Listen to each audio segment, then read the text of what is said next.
Hi everyone, welcome to our channel Konaseema రుచులు. ఈరోజు మన వీడియోలో వంకాయ వెల్లుల్లి కారం చూపిస్తున్నానండి.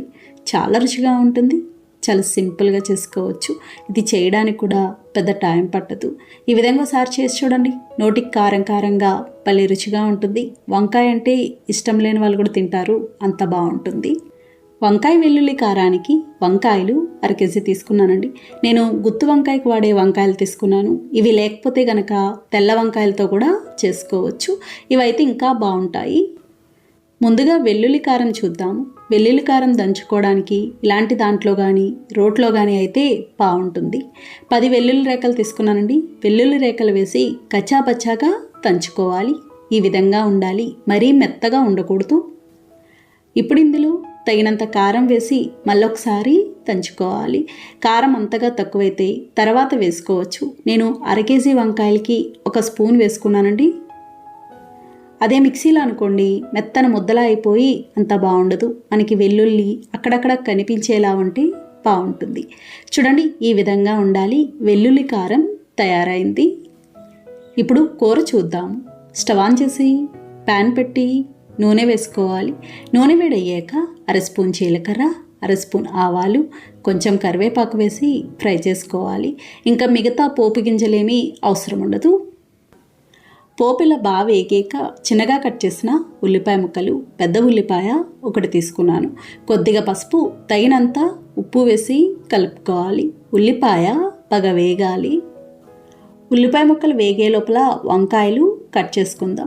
వంకాయల్ని ఎప్పుడు కూడా ముందు కట్ చేసి ఉంచుకోకూడదండి. ముందు కట్ చేసుకుంటే నల్లగా వచ్చినట్టు అయిపోతాయి, కండ్రొచ్చినట్టు ఉంటుంది. నీళ్ళల్లో కాస్త ఉప్పు వేసుకొని వంకాయలన్నీ కట్ చేసుకొని ఉప్పు నీళ్ళల్లో వేసి ఉంచుకోవాలి. ఈ విధంగా కట్ చేసుకోవాలండి. ముజుకు కూడా మొత్తం తీయకూడదు. కొంచెం చివరన కట్ చేసుకొని ఇలా సన్నగా పొడుగ్గా కట్ చేసుకుంటే బాగుంటుంది ఈ కూరకి.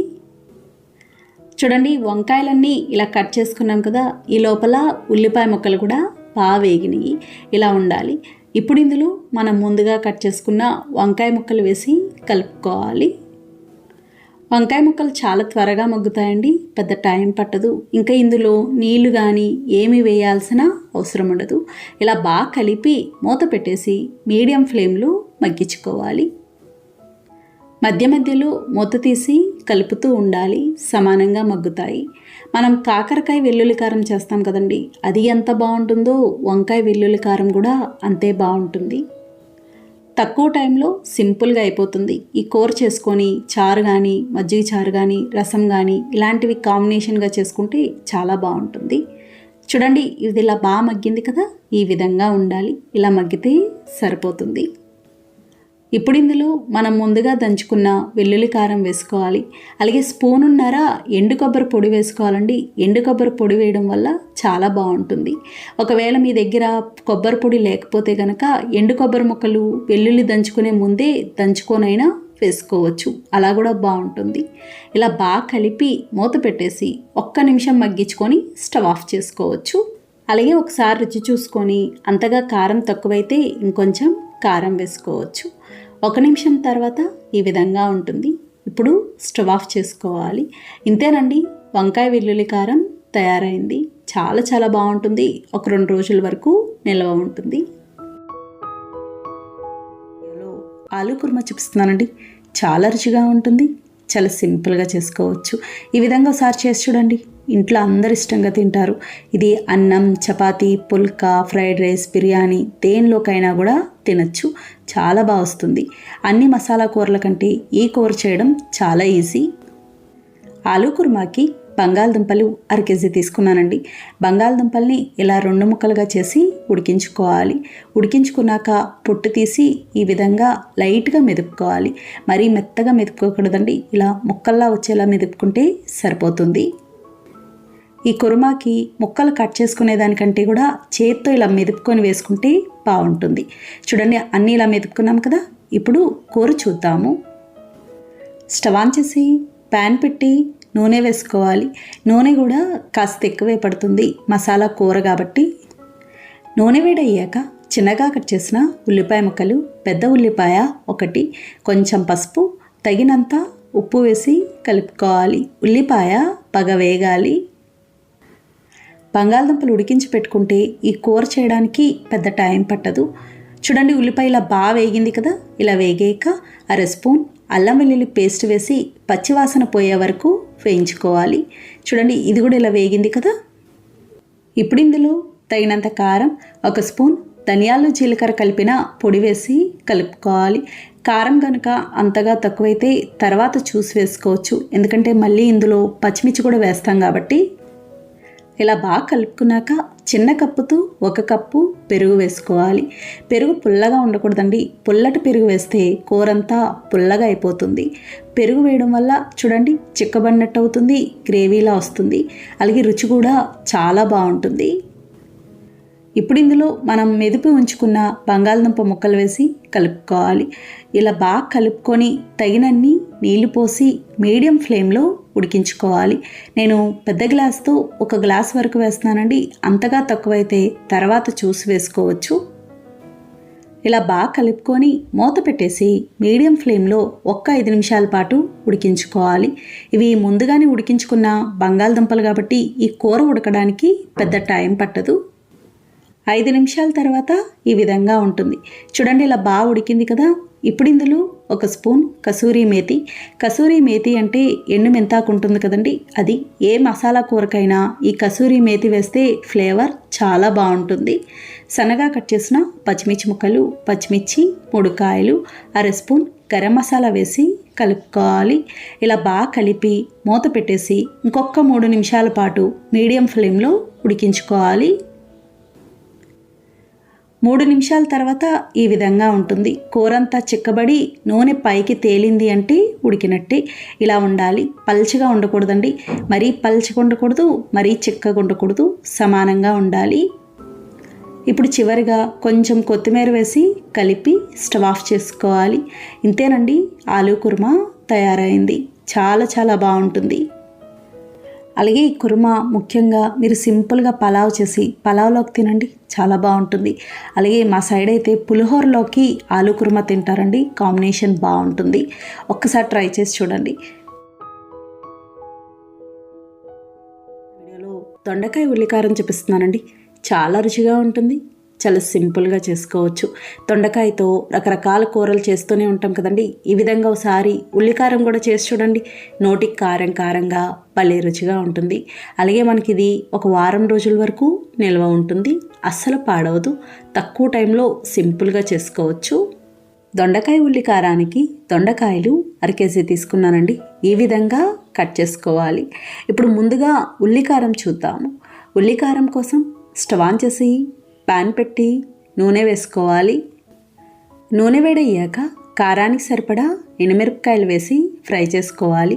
నేను 1 కేజీ దొండకాయలకి 15 ఎండుమిరపకాయలు తీసుకున్నానండి. ఎందుకంటే మళ్ళీ మనం ఇక్కడ ఉల్లిపాయలు కూడా వేస్తాం కాబట్టి కారం ఎక్కువే పడుతుంది. చూడండి, ఇవి ఇలా వేగినాయి కదా. ఇప్పుడు ఇవి మిక్సీ జార్లోకి తీసుకోవాలి. ఇప్పుడు అదే నూనెలో ఉల్లిపాయ ముక్కలు వేసి ఫ్రై చేసుకోవాలి. నేను మీడియం సైజ్ ఉల్లిపాయలు 4 తీసుకున్నాను. ఈ విధంగా కట్ చేసుకోవాలి. ఇవి మీడియం ఫ్లేమ్లో లైట్గా వేగితే సరిపోతుంది, పూర్తిగా ఎర్రగా వేగక్కర్లేదు. చూడండి, ఇవి ఇలా లైట్గా వేగినాయి కదా, ఈ రంగు వస్తే సరిపోతుంది. ఇప్పుడు స్టవ్ ఆఫ్ చేసుకోవాలి, బాగా చల్లారాలి. ఇవి బాగా చల్లారనియండి. ఇప్పుడు మిక్సీ పట్టుకుందాం.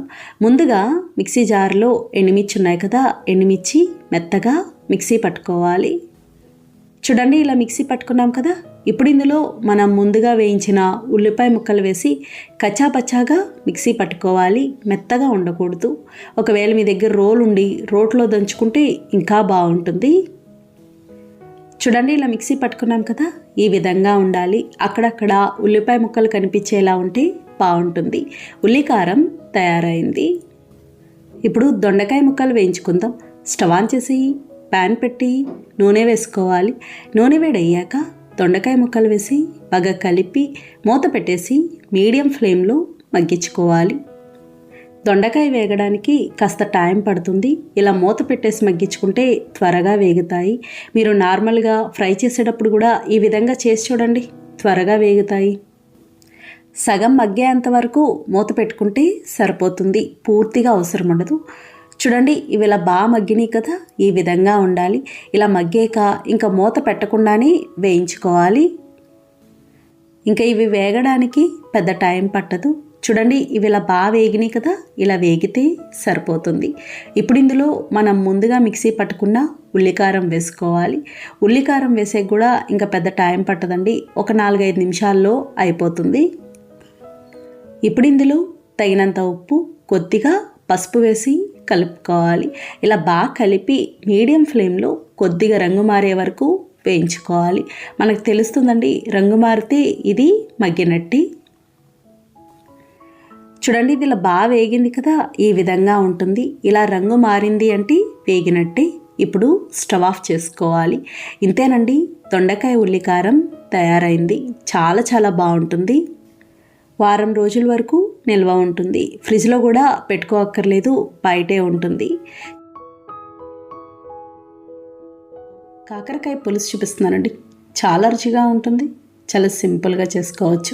ఈ విధంగా ఒకసారి చేసి చూడండి. చిక్కగా, పుల్ల పుల్లగా, తియ్యగా చాలా బాగుంటుంది.